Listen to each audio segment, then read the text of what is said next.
Eu vou pedir uma gentileza para ouvir aqui a Isabel Mega.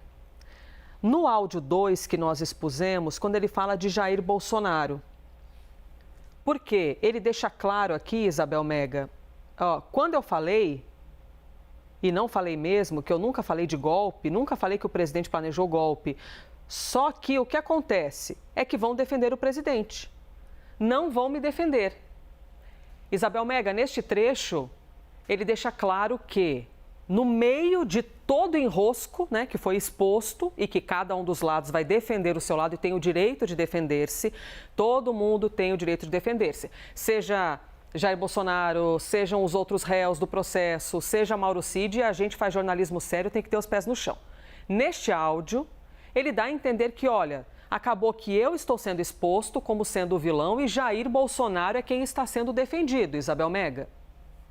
É a dualidade que tem sido marcante nesses processos todos, Elisa. Agora, de fato, o que a gente vê é bastante munição para a defesa, por exemplo, do ex-presidente Jair Bolsonaro, e a gente observa também como é que as defesas dos outros réus vão escalar nisso, né?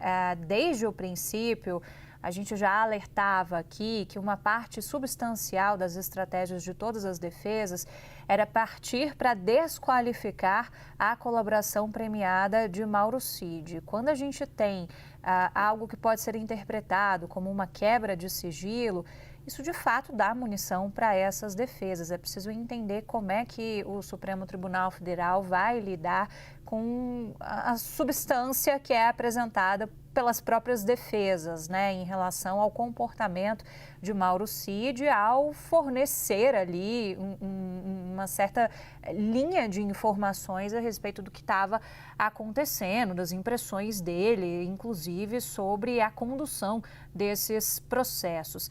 E aí, eu caminho, Elisa, para a gente pensar nos próximos passos. O que a gente já tinha de contexto repassado pelas defesas não é uma unanimidade em entender qual é o possível efeito diante de uma expectativa que elas levantam sobre você ter uma eventual anulação da colaboração premiada de Mauro Cid. Algumas das defesas dos réus implicados nesse núcleo crucial entendem que, por mais que você possa ter uma possibilidade de anular essa colaboração premiada de Mauro Cid, isso não teria efeito sobre aquilo que foi originado por essa colaboração premiada, porque você tem outros elementos que são levados em consideração em um julgamento do tipo. Quais elementos são esses? As provas. Um exemplo, a própria minuta do golpe é tida como uma das principais provas. Então, esse é um primeiro ponto de vista. No outro ponto de vista, de outras defesas, não, você tem de fato uma contaminação desse processo, então isso poderia colocar o processo em xeque. Então, estou tentando trazer aqui para quem está acompanhando a gente um pouco desses dois lados que a gente vai ouvindo.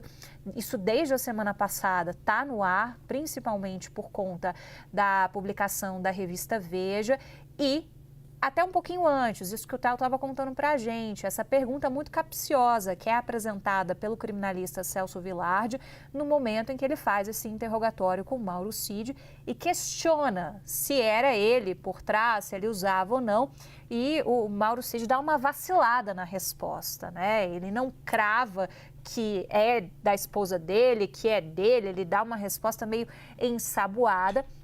Mas ali a defesa, de fato, do ex-presidente Jair Bolsonaro, e é uma percepção das outras defesas, acaba ganhando um trunfo para tentar descredibilizar o relato que Mauro Cid traz na colaboração premiada. É por isso que, desde o início, juristas muito experientes, que estão de fora desse processo todo, então tem uma análise ali, muito pé no chão mesmo, avaliavam o seguinte, olha, para que, de fato, a gente tenha algo substancial nesse processo, uma vez que a ação penal foi aberta no Supremo Tribunal Federal, é preciso que o Supremo vá além da colaboração premiada e, de fato, entre em outros conjuntos probatórios, em provas mesmo. Então, é essa discussão jurídica que é instalada a partir do momento em que a gente agora tem não só os prints, né, que a gente já tinha e que o Theo traz para a gente também esses relatos em áudio com esses desabafos de Mauro Cid a respeito de toda a condução dessa investigação.